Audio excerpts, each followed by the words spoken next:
Welcome to the podcast. Thanks so much for being here.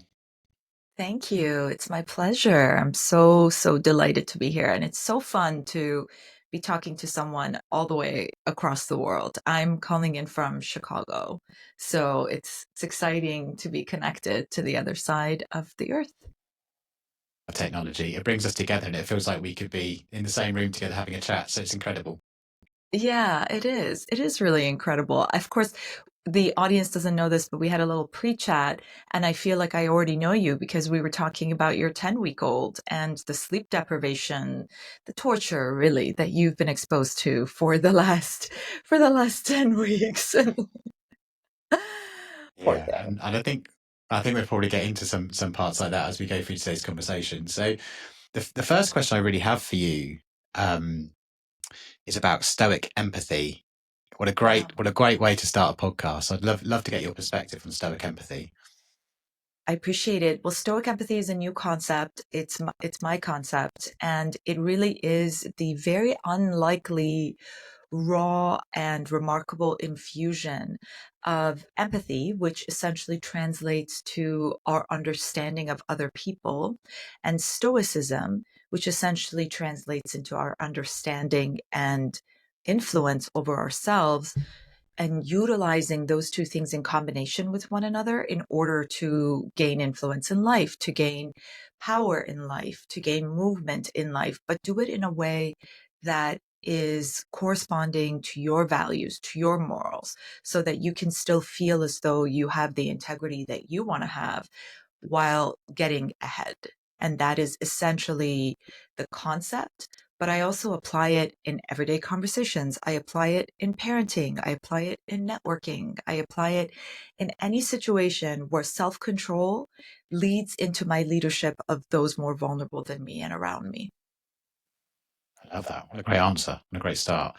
Let's break each one of those. Let's break those two words down and then see what they mean. And as you bring them together, and as you've sort of written about in your book, I'd love to help to understand how you can take these into like daily practices. And like you've mentioned, parenting, leadership, everyday conversations. So, and I think about empathy a lot. So one of the things that I am as a sales leader is I have empathy. And I think one of the reasons for that is that the sales team that I lead, I have a deep understanding of their role because I did it for 20 years and I still continue to do it as part of that role. So therefore, a lot of leadership approaches can be, certainly my environment is command and control or dictatorship or, and I suppose my leadership style is totally different to that. It's completely the opposite, which is more like situational servant leadership in the fact of I deeply understand the role.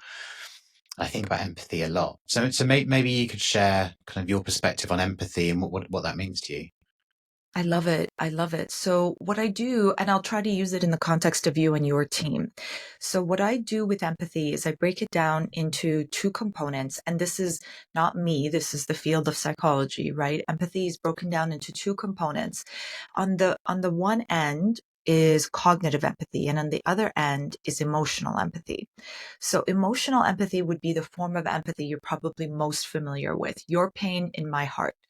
I see my favorite character on television get punched in the face, I recoil, even though nothing has happened to me, right? I don't feel myself getting punched in the face, but I feel pain in response to the pain of a fictional character on a screen in front of me. Now translate that into a real person who's in my life, who means something to me. Your pain in my heart. Cognitive empathy, on the other end, is quite different. The idea is I'm not walking a mile in your shoes, but I'm syncing my steps with your steps. I'm smelling what you smell. I see what you see. I hear what you hear. I touch what you touch, so that I'm able to understand your experiences as well as I possibly can and maintain an emotional distance. So this would be, for example, trauma surgeon, right? There's a gunshot victim rolled into the ER, and it's your job to operate on them. In this moment, understanding the needs of that patient or incredibly important. And yet, emotionally relating to them or connecting with them or feeling their pain might actually get in the way of your service, right? I have a sister who works in a refugee camp, and the reality is that if she were to take the pain of everybody she serves on a daily basis home with her and feel it, she would no longer be able to serve those people. Another example of cognitive empathy I give is one of myself in a hostel situation. When I was a child in Iran and I was confronted by the morality police with their huge guns and they wanted to arrest me, and I was with my mom, and the level of aggression and hostility was so severe and I was in real danger. And at that moment, feeling that person's pain won't serve me. But smelling what they smell is definitely going to serve me. And so, this cognitive empathy and emotional empathy is not a binary decision, it is a spectrum. So, there's a million places in between. Here's a great in between example: you and your sales team, but imagine your child has grown up and has joined your sales team.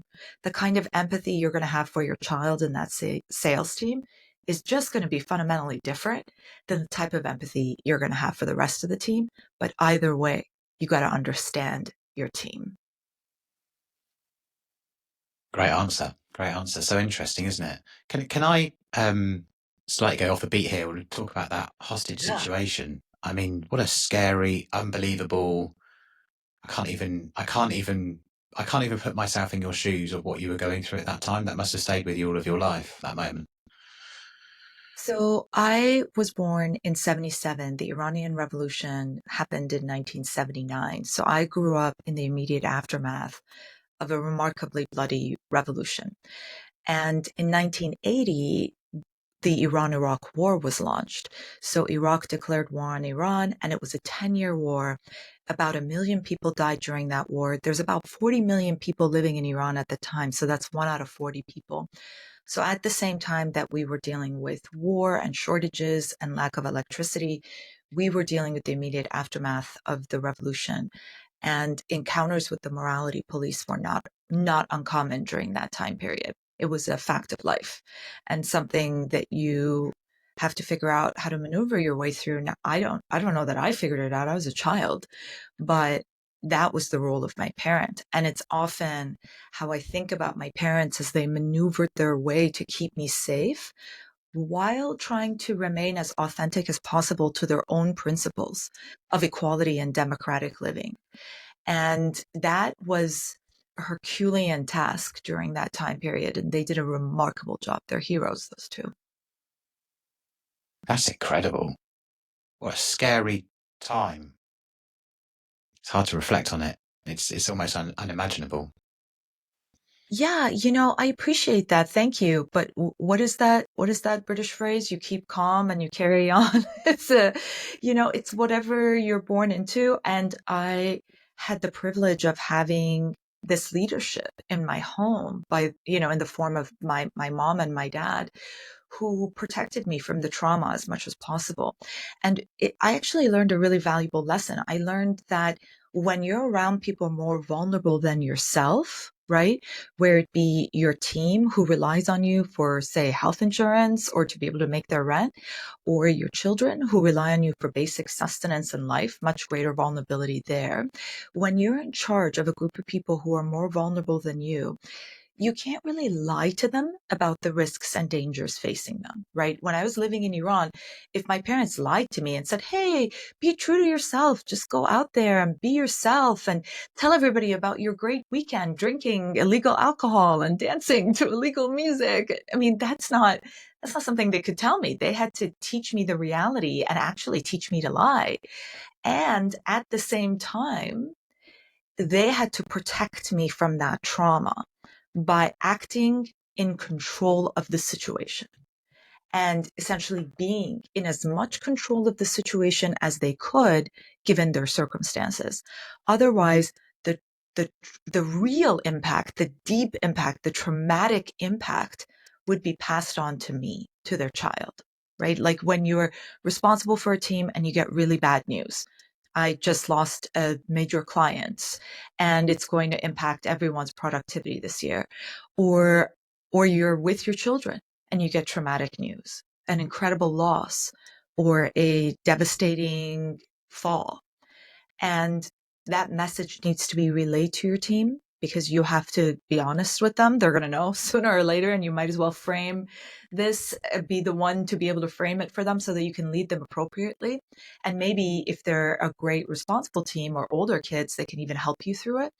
But at the same time, you have to approach them with control, with strength, with the ability to assist them in maneuvering what is yet to come and demonstrating the confidence to do that. Yeah. So interesting. I feel like, where you've, jumping back and forth a bit here, but when you Yeah. think about your life now and the book you've written, I've so much of this relates back to your childhood. Yes. I feel like it So does. oh my gosh, I feel like it all began in my childhood. I mean, I started to, and the book is full of stories, encounters that enabled me to observe this remarkable phenomenon. And then as I got older, we immigrated to Canada when I was 11, and I moved to the States for law school and have stayed here. And so I've had exposure to living long term under three different regimes and have truly experienced the distinction between an oppressive regime and a democratic one, albeit flawed, very flawed. I'm not saying it isn't, but it's different. Living here is very different. The level of freedom, the level of opportunity, and the level of impact is very different. And so I became, and a lot of immigrants, this happens to a lot of immigrants, is you become almost motivated. I want to say obsessed with, but it's really more of a motivational factor with making up for the sacrifices of your parents. You want to make the best of everything that is given to you because of everything they had to give up to give you those things.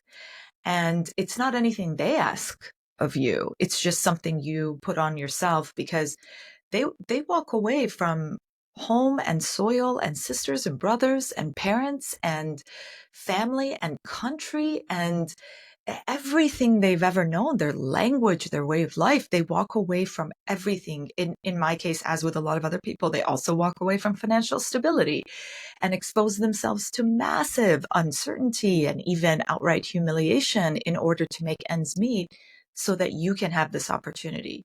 So you better not mess it up.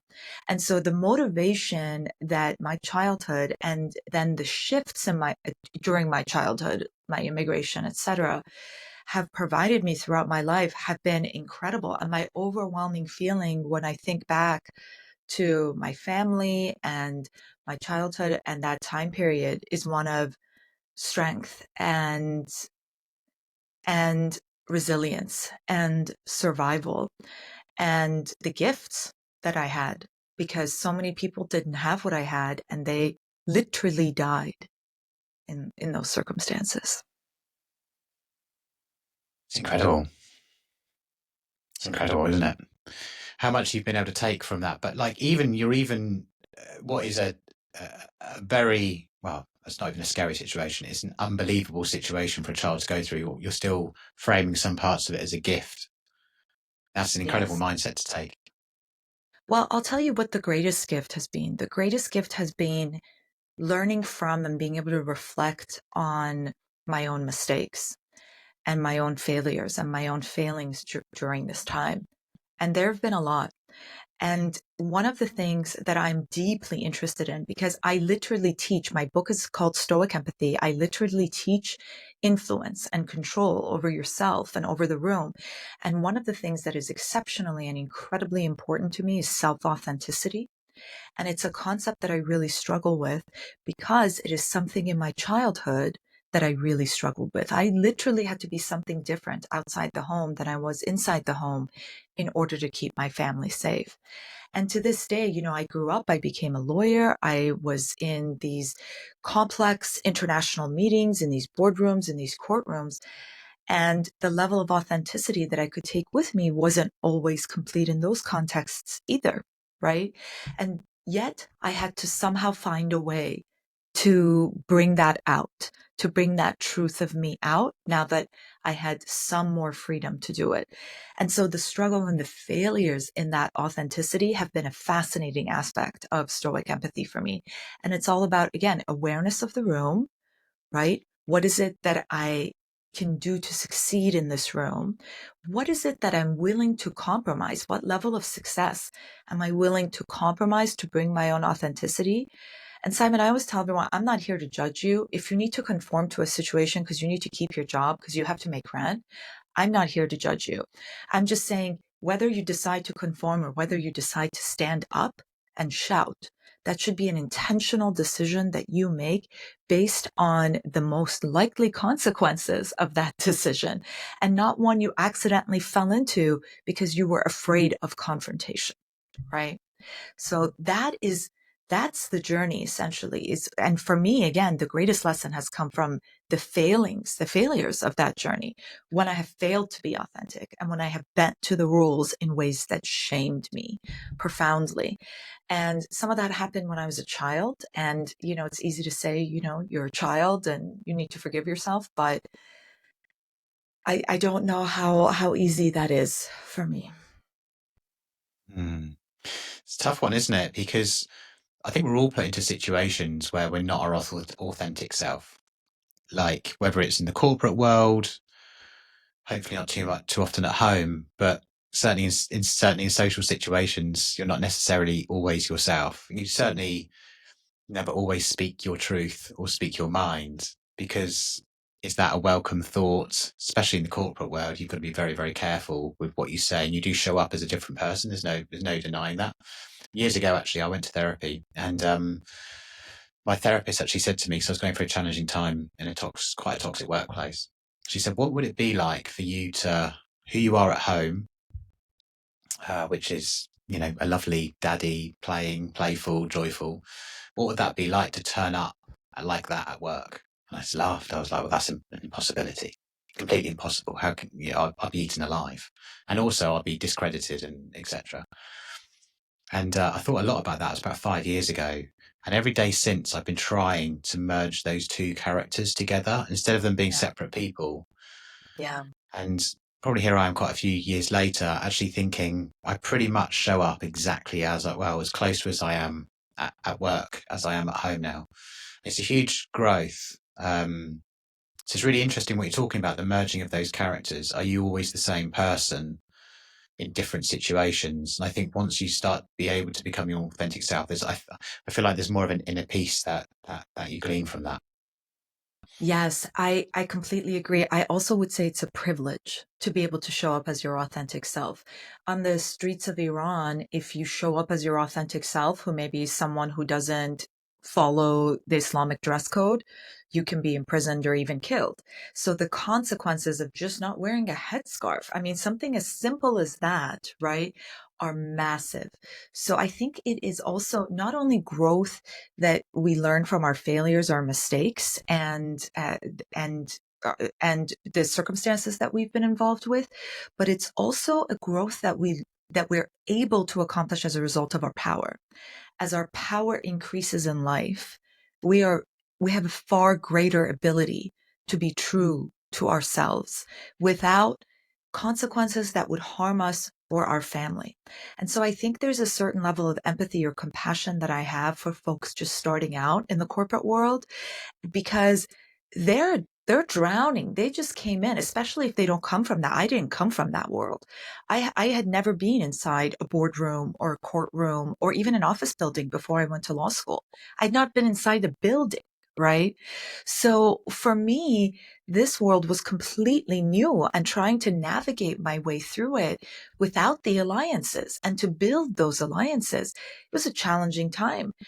And so I try to show grace towards younger people starting out, because they're muddling through as best they can to find that blend of authenticity and success until they can relax a little bit more the way they might at home, right?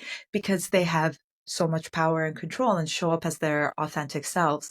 I really think of it as a privilege, and yet I think back to the moments where I failed in that respect. And I'm, I feel as though perhaps I could have done it differently.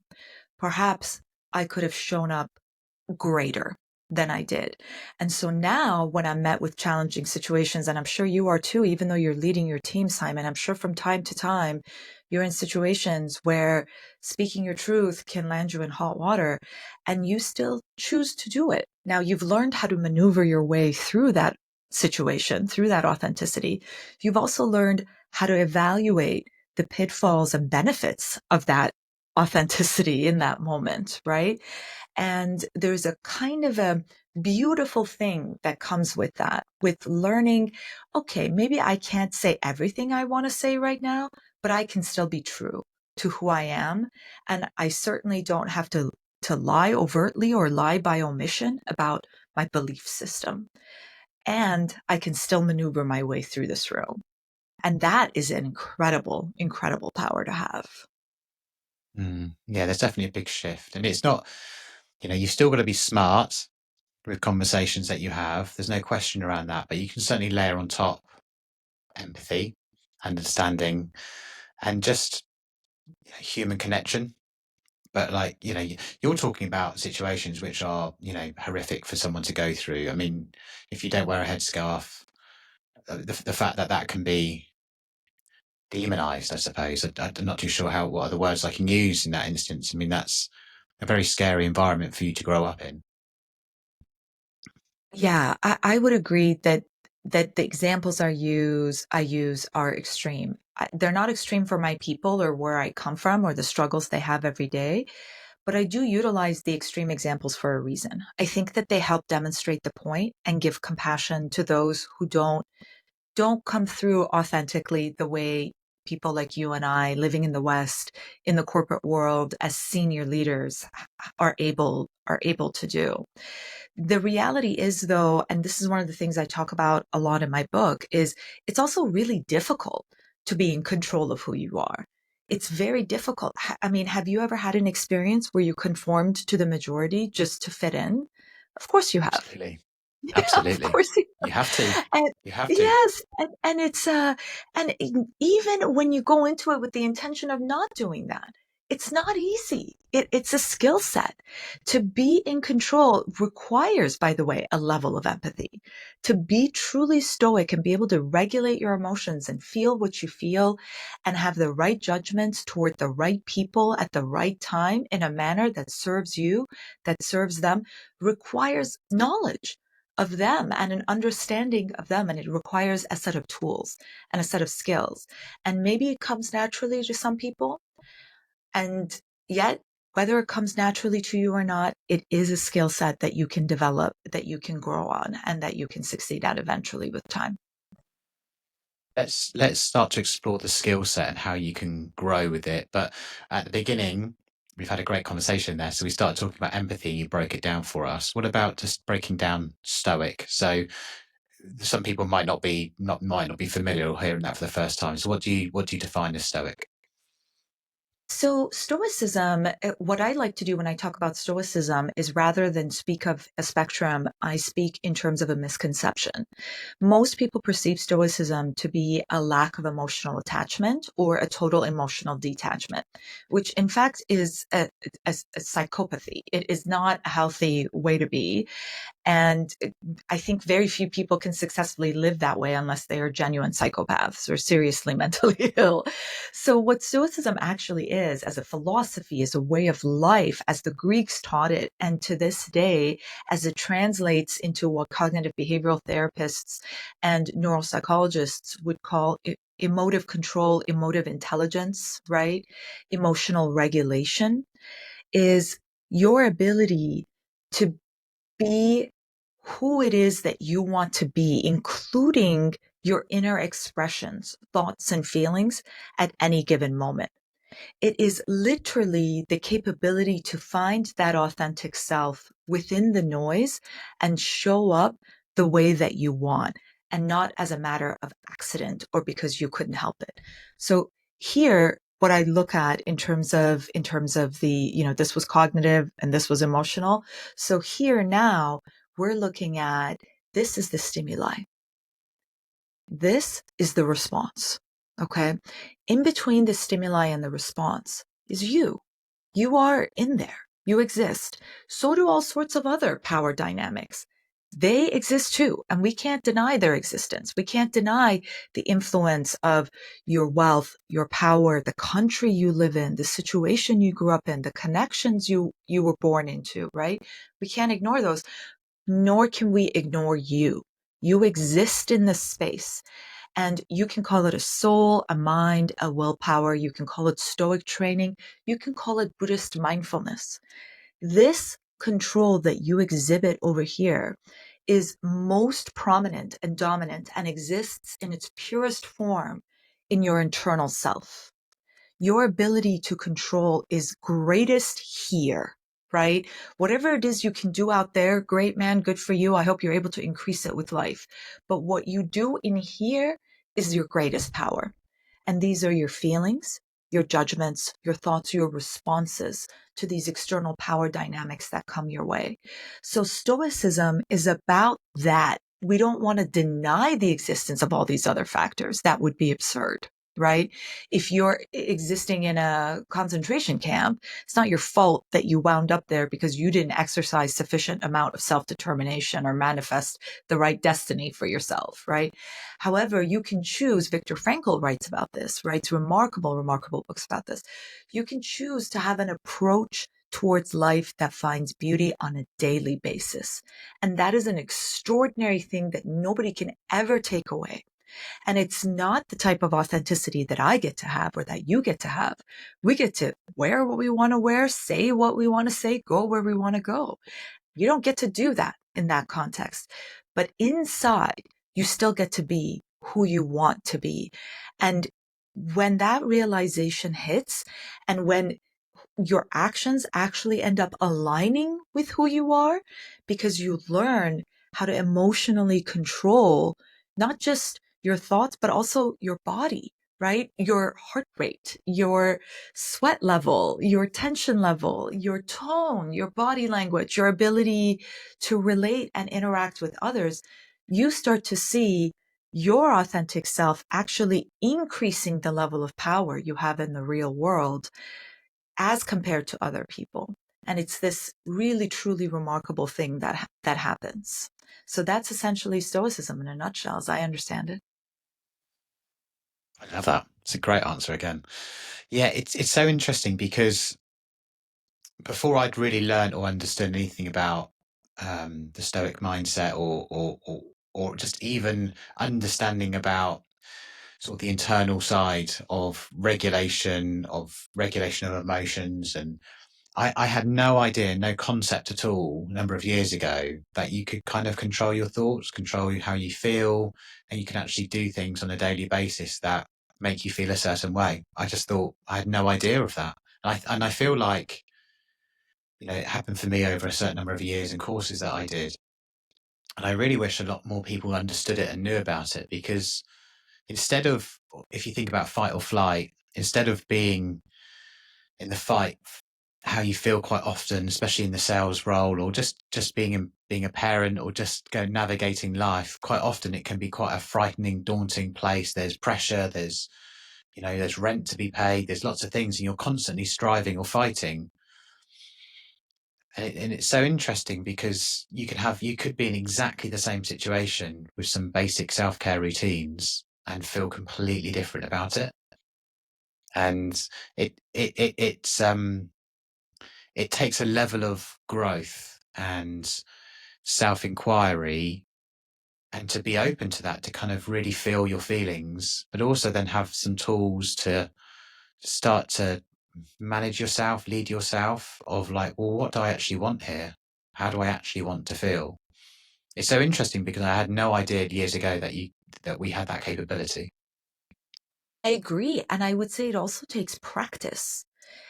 This idea of, and I know that you are an athlete or that you exercise every day, because earlier before we went live, you were talking about how you get up at 4 a.m. every day to go work out. And the reality is that this idea that athletes have become accustomed to, of being comfortable with the uncomfortable, right? Embracing the discomfort of sweat, embracing the discomfort of exhaustion. We need to take this ideology and turn it towards our emotional states. What is it that I'm uncomfortable with emotionally? Is it confrontation or is it service? I know people who are very uncomfortable with service. I mean, they're good people, they're not bad people, but they don't want to be face to face with someone who's extremely vulnerable and assist them. It makes them feel bad about themselves or their life. It's not something that they can manage or control. It's one thing to give money to the homeless shelter, it's another thing to cook at the homeless shelter, and then it's another thing to actually sit down and dine with the guests and chat with them as you serve them. Right? These are all very, very different things. And I know folks who are terrified of this, but would feel great running a marathon on a broken ankle, right? And so you have to find yourself what it is that is your challenge, emotional challenge, and expose yourself to it so that you can embrace the discomfort. It's a core Stoic concept of embracing discomfort. And a lot of that is just practice and exposure and habituation. Yeah. So as we're starting to consider now, Stoic empathy, and how can we start putting that into our daily practices, and what would be the benefits of doing so? Well, I think we have talked at length about the benefits of doing so. It is truly gives you this remarkable ability to influence the room and influence yourself. One of the things that a training in Stoicism also does, and I go through this a lot in my book, is it helps you understand the difference between your instincts and your judgments, right? An instinct might be as simple as I get punched in the face, I go into fight or flight, right? It's something that happens inside the amygdala in my brain. And to some extent, it is beyond my control. How I respond to that, that is like a secondary emotion. The Greeks actually called it a secondary emotion. And it is one that I can infuse my cognitive abilities into so that I can act with intention and logic and attention to that type of detail. So yeah. Got you. Got you. Okay. And in the book, as we kind of alluded to, what sort of frameworks you mentioned about a framework earlier of things that people can use to implement? I'd love to learn more about that. Sure, of course. So the book is divided into two parts. The first half of the book is focusing on empathy, but really how to be strategic in your empathic approach to a particular situation. So remember, we talked about the spectrum between cognitive and emotional empathy. On the one hand, you have emotional empathy, your pain in my heart. On the other end, we have cognitive empathy. I'm syncing my steps to your steps, but it's actually really a spectrum and it could shift from the beginning of the conversation to the end of the conversation. How you decide to emotionally attach to that person, which has to do with your stoic control, is a strategic decision that you make. So that's what I teach in the first half of the book. And a lot of the tools I utilize are empathic tools that even on the cognitive end of the spectrum, you can continue to use so that you can gain knowledge and information about the people you're with and the situation you're in, despite emotionally controlling yourself. And then the second half of the book is the tools I provide for that emotional control. So to give you some idea, tools of stoic embrace equal things like discomfort embracing, habituation. Memento mori is something we really talk about in the book. That is the Latin phrase for remember you must die. It sounds really dark, but it's actually really, really life affirming because really it's about remember you're not dead yet. And there are tools and means and ways of reminding yourself not only of the fact that you live, but also of the impermanence of life. You don't know how many grains of sand are left on that hourglass. You can take care of your body and you can eat well and you can still get hit by a bus tomorrow. And so that perspective and that ability to utilize what is left of your grains of sand in a manner that serves you in the way that you want is the ultimate form of motivation. It's something we talk about in the book. In the book, we also talk a lot about meditation. And in fact, in the audiobook, I actually have 10 extra audio tracks, including some exercises and some meditations. And I also draw comparisons between Stoicism and Buddhism, which, by the way, is not that different from the way the Japanese samurai practiced and the way that modern cognitive behavioral therapists practice. So, this idea of how do I quiet the center of my mind? And how do I bring my focus back? And how do I create more distance between the stimuli and the response so that in that distance, I can experience the empathy and I can exert my self control? How do I slow down the game if you're an athlete, right? And athletes can do this. It's a remarkable thing. And you can become an athlete in stoic empathy just through some of utilizing some of these tools and engaging in some of this practice. Let's talk more about the stimuli and the response. It's something I think about quite a lot, actually. And I think when I started learning more about meditation and self-care, what I realized is that there are lots of moments during the day or in your life that will quote unquote trigger you, which is the stimuli, I think, which is what you're referring to. And this could be the child is crying, you've received an email from your boss, something negative has happened, your car's got a flat tire, you're late to work. So there's negative. It's not even negative. There are things that might trigger you at any point, at any time, create some sort of stress response. And then it's how you respond to it. And it's constantly happening all around us. And I think about that quite a lot. What's for you in your teachings when you think about meditation? What does meditation do for us in that moment? Meditation for me is one form of creating space and control between the stimuli and the response. I actually have found throughout my practice, I have found it to be one of the things I'm very uncomfortable with. Earlier, we were talking about being uncomfortable with, say, service or with, say, confrontation or with, say, running on a broken ankle. I found that I was quite uncomfortable being quiet in my thoughts. It was a very emotionally taxing thing for me to do. Talk about difficulty, focusing only on breathing. I find it extremely difficult. I find free flow meditation to be a little bit easier, mindfulness meditation to be a little bit easier than full on sort of existential meditation. But overall, the practice, the daily practice, no matter how I've integrated it into my life, and I have, and now it's become a component of my daily living. Literally, I pour the cereal. I'm focused on the cereal.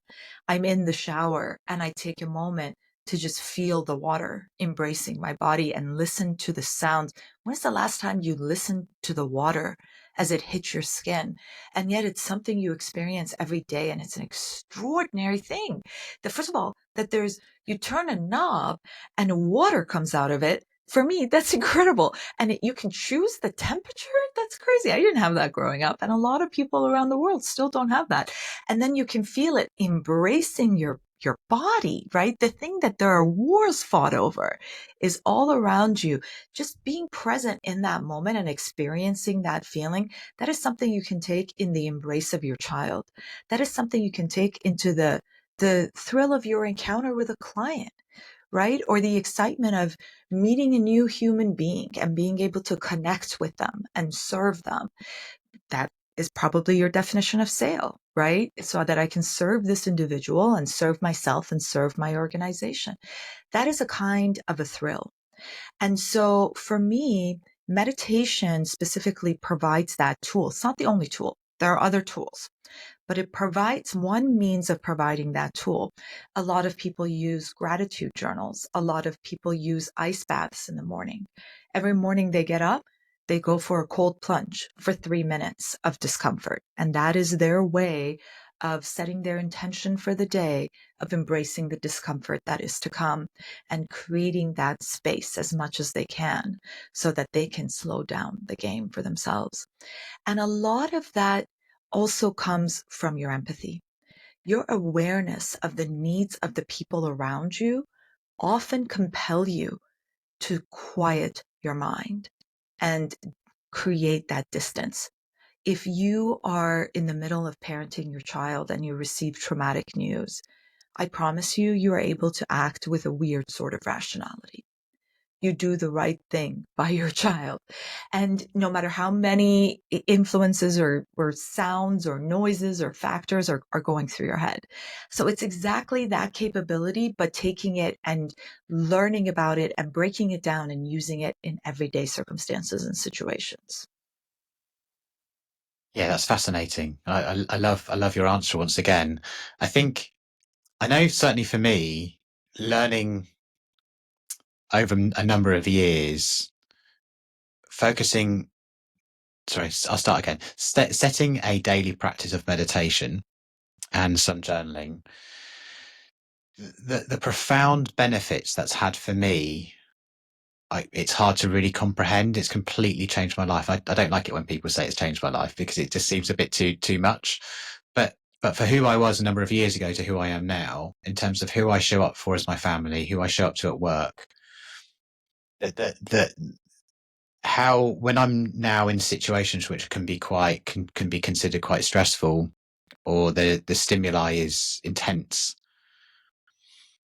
the response to that most of the time now, when I am in a good moment of meditation, routine of training, and those sorts of things, most of the time it's just like, okay, it's fine, Yeah. it's going to be fine, and I feel like that calming presence is really beneficial to the people around you, to my kids, to my little ones, my brand new baby, to my wife. And I think if there's any skill that we can pass on to other people, or if I'd learned that when I was in my 20s, I think that's one of the most important skills for you to master your mind, your body, your life. And I think your book is really explaining and supporting people with that really quite critical skill. I think that that's where we start to get into self mastery.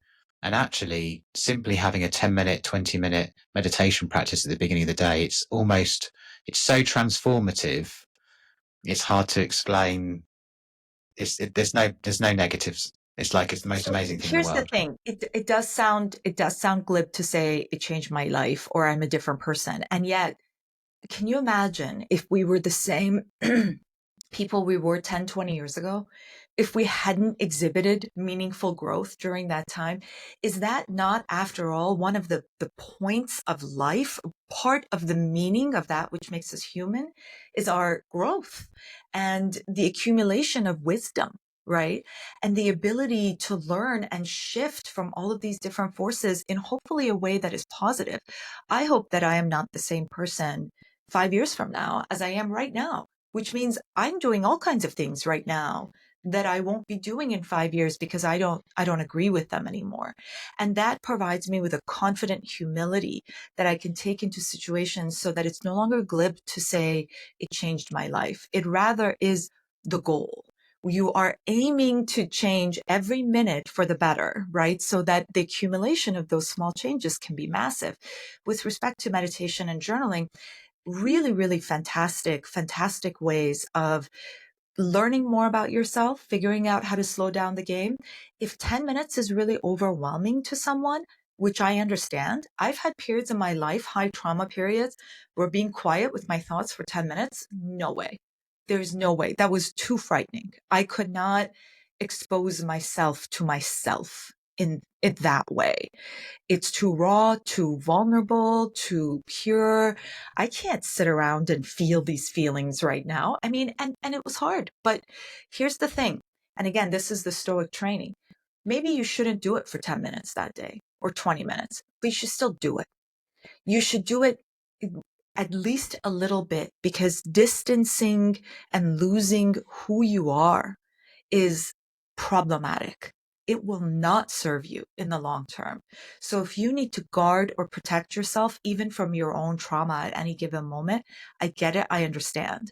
You don't necessarily need to be experiencing everything that is happening to you all the time.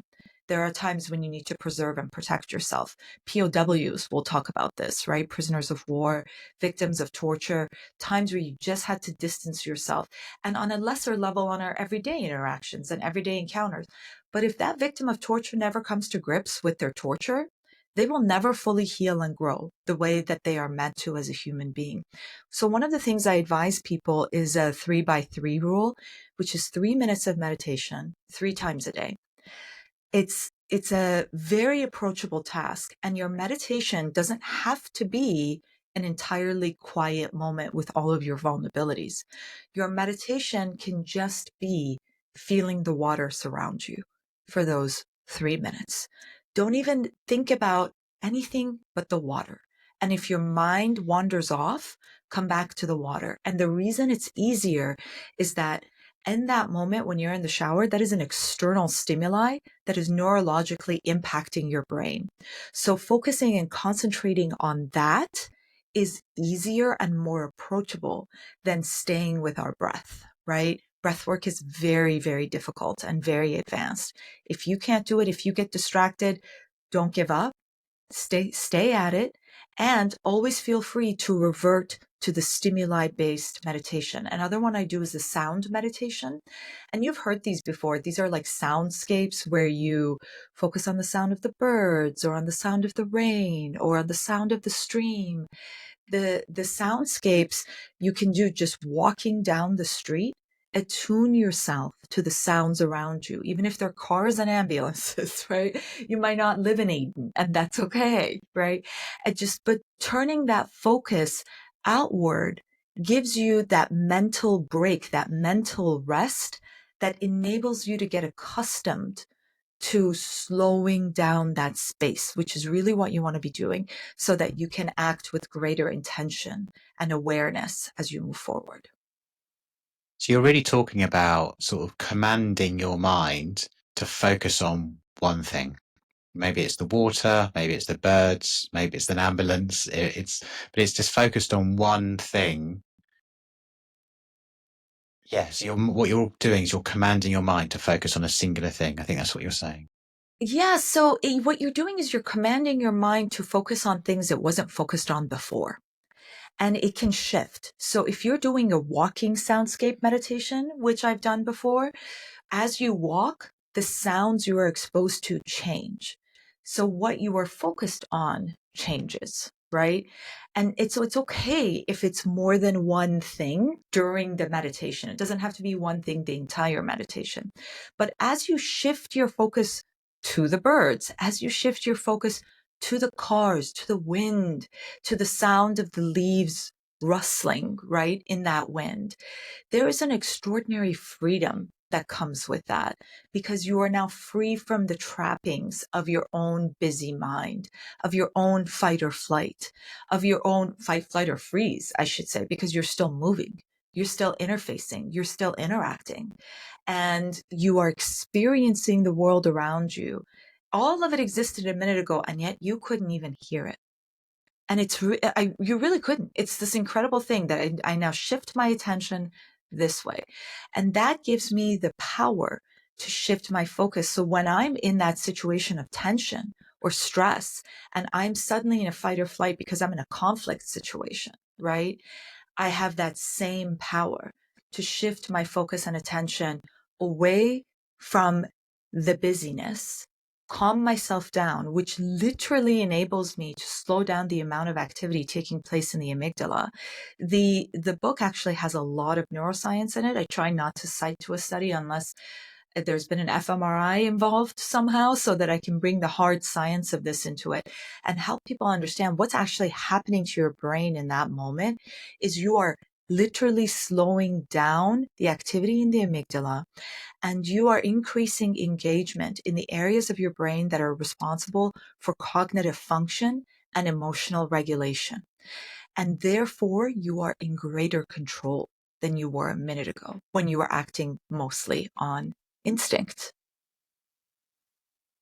So interesting because you can apply this. I think what you're sharing there is you can apply this to being in the moment in a high pressure situation. Perhaps that's in your situation in the corporate world, in my situation in the corporate world, or you could be having some sort of disagreement somewhere. But because what we're talking about is the stimuli versus the response, and maybe it's taking that extra breath and slowing everything down, and then you regain some level of control before jumping in, saying the thing that you shouldn't say, or you don't actually want to say, which you might regret a bit later.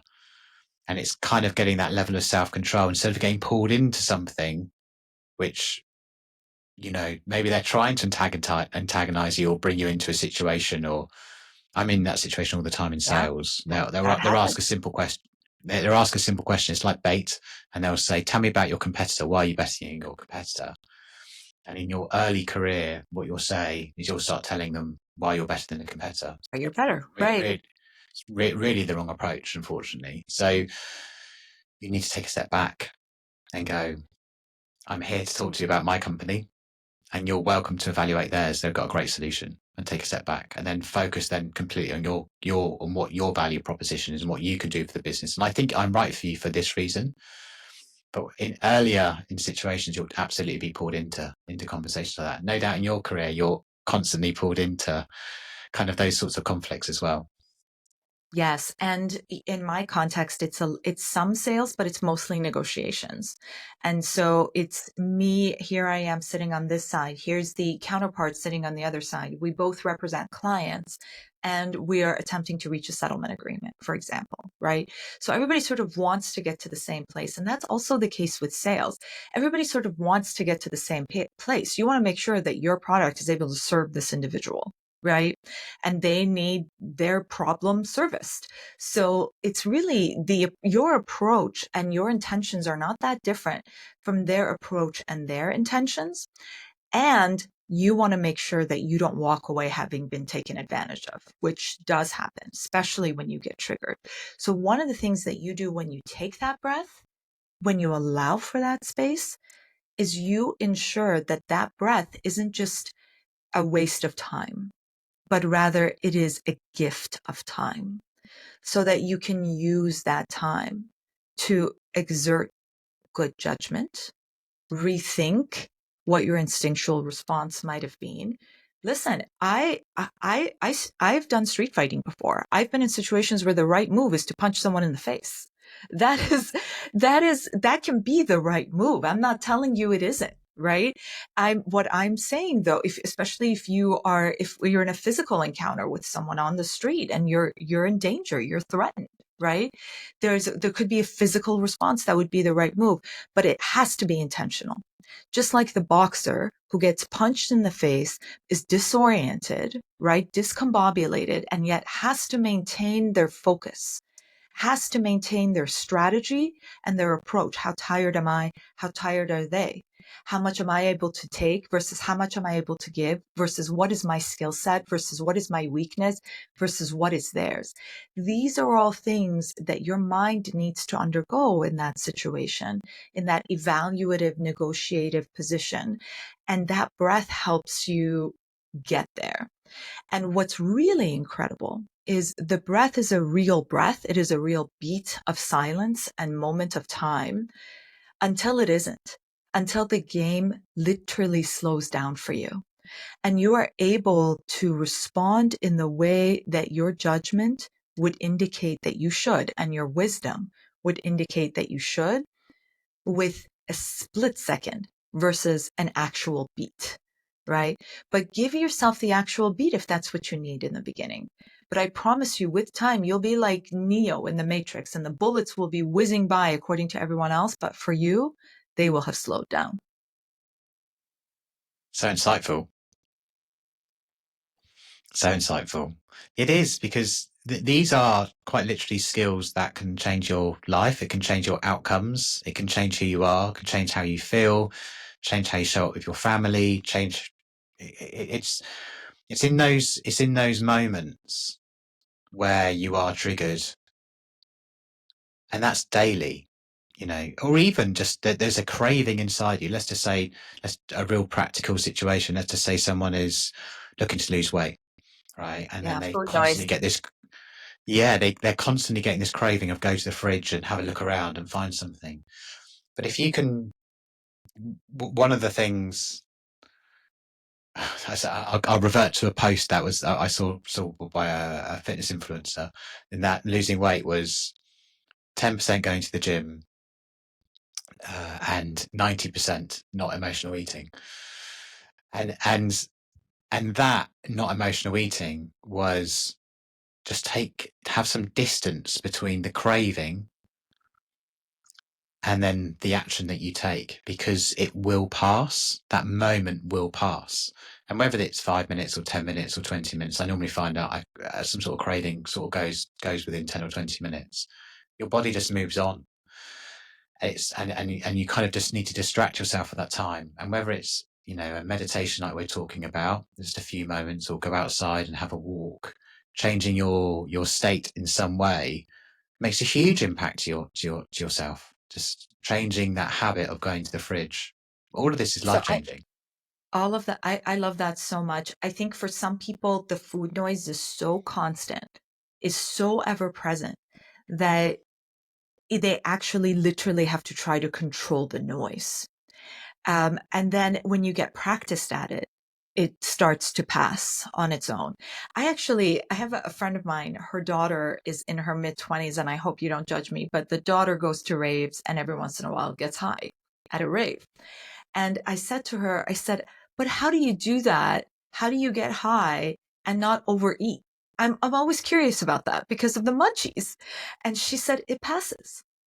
And it's a very, very interesting thing that she said. It had literally never occurred to me that even in a state of altered consciousness, the craving can pass as long as you are able to control that food noise, right? And so, I mean, I don't want to misspeak for your audience, but hey, the next time you guys have the munchies, whether you're under the influence or not, try to see if it'll pass. And then one of the things that I do in the book in Stoic Empathy is I help you figure out methods that you could rethink that food noise, right? Now, I don't necessarily talk about food noise in the book, but that noise, whatever it is. One method, for example, is cognitive distraction. It is an actual Stoic method. I am going to shift my focus to this task or this job or this goal or this run or this whatever it is, right? It's the same thing we do for children when we put them in VR machines at the time they're having blood drawn at the hospitals now, at the children's hospitals. They're doing this for kids who are getting treatments every day. So they're not just going to have their blood infused, right?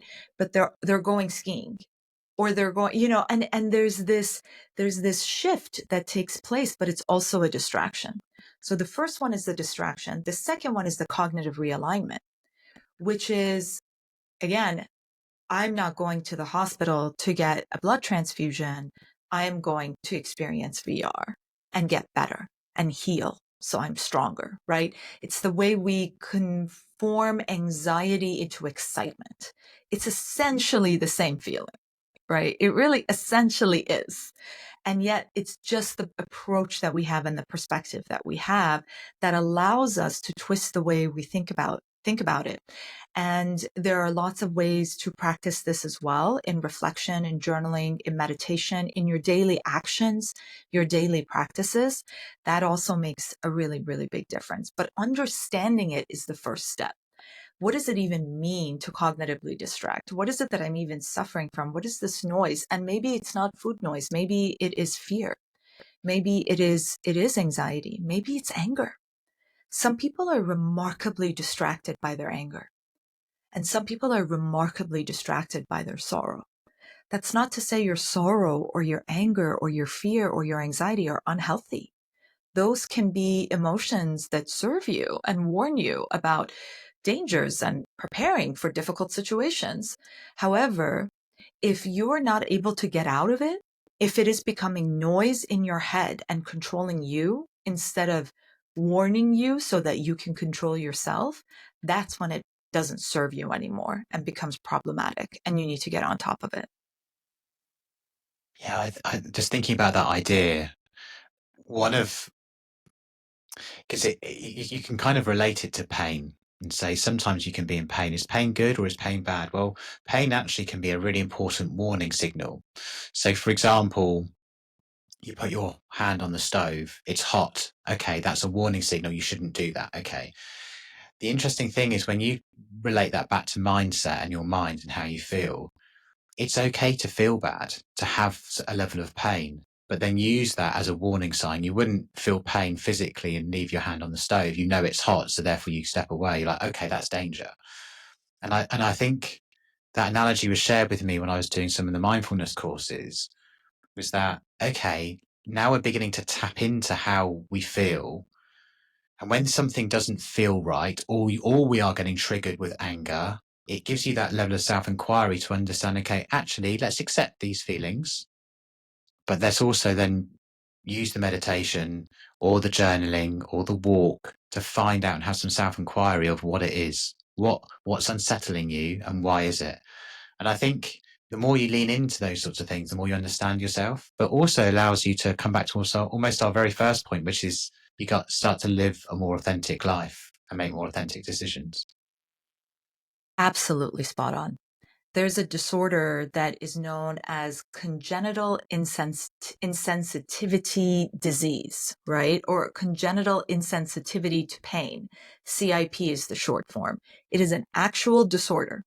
It is people who are born without the ability to feel physical pain, and it is extremely dangerous because these people run on broken bones and they tend to die very early in life because they didn't have any of those warning triggers.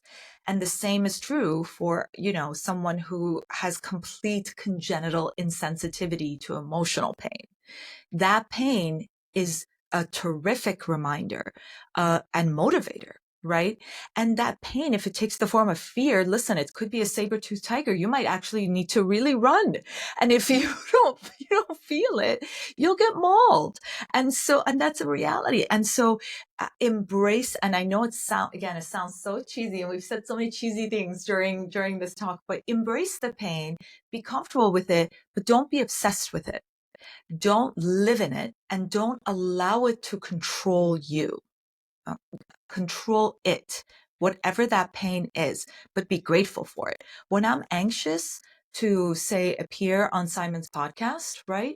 When I feel that sort of anxiety within me, that anxiety can serve me because it can enable me to research Simon and prep for the podcast and read about the podcast and become even more familiar with my own material, think about what I was going to say. There's lots of great things about that anxiety. Yet, if I allow it to cripple me to the point where I just call in sick, right? How many of us have done that before, right? Pretended we weren't well so that we could avoid an emotional situation that we needed to be confronting. Then that's when it's not serving you. Wow. I've loved today's conversation. It's been so insightful. There's so many nuggets that you can take away and sort of apply to your life immediately, but also more strategically as we started to discuss. If someone would like to know more about yourself and the book, what's the best way of getting in contact? I appreciate it. You guys can just Google Stoic Empathy. It should be available for sale everywhere, including your local bookstore. And if you want to make Bezos' pockets a little bit deeper and press that button on Amazon, I don't judge you. It's okay. It comes right to your door. That's all right. I get it. And you can also, my impossible to pronounce and spell name is my website, because that was excellent marketing strategy on my part. Hey, why don't you make your website something nobody can say or spell? But it is www.sherminkruse.com because it is my name. And so we're going to go with it. And I would love to hear from you guys. I would love to see you guys. I would love to have you interface and interact with the book. Again, the audiobook actually includes these additional tracks of meditation. So even if you have the hardcover, which is great in terms of referencing, feel free to double dip and enjoy the audiobook as well. And I genuinely hope that I am able to serve you and that these thoughts and these conversations and these stories can help you become a better version of yourself, as they have helped me and continue to help me every day. Incredible. Well, thank you so much. And I love the work that you're doing. So I've really enjoyed today's conversation. It's felt very homely and comfortable for me because I love, when we're talking about empathy, but also talk about mindfulness, but also we're adding in resilience and, it's a perfect conversation for this podcast. So yeah, it's been wonderful. Thank you so much for your time. It has been wonderful. And I have to say that I am a little bit shamed by your standing the entire time while I've been sitting. I wish there was some sort of warning so I too could be standing, but I can't get up. My setup isn't set up for the standing right now, and I'm not wearing the right pants, Simon. I'm not wearing the right pants. This is actually the first one I've actually done stood up. So my new desk only came this week. So this is the first opportunity I've had to actually stand up. So I don't Okay. I've probably done a lot of podcasts now sat down. So this is the first one. I'm just Yeah, interested to see how it I lands. actually did research you, and I didn't see this. And yeah, for a second I thought, oh man, I should have inquired further into Simon, but it seems that it was out of my control. Well, it's a privilege to be your first stand-up podcasting experience. I hope that it was as fascinating for you as it was for me. I'm more concerned about the fact that I'm sort of listening to you because I'm agreeing with you. I'm more dancing. That's what I've Yeah, noticed. well, That's the difference. well, it's a little bit of a rhythmic movement, which is really interesting because a lot of people, one of the things I do is I produce TED and TEDx talks, and I produced over 80 of them, and so I'm very familiar with coaching speakers. And one of the things people do when they're standing is they sway, especially if they're a new parent for obvious reasons, because they're used to soothing Yes. their baby. The soothing motion. It's something we do to soothe ourselves when we're nervous and anxious, and it makes us come across as nervous.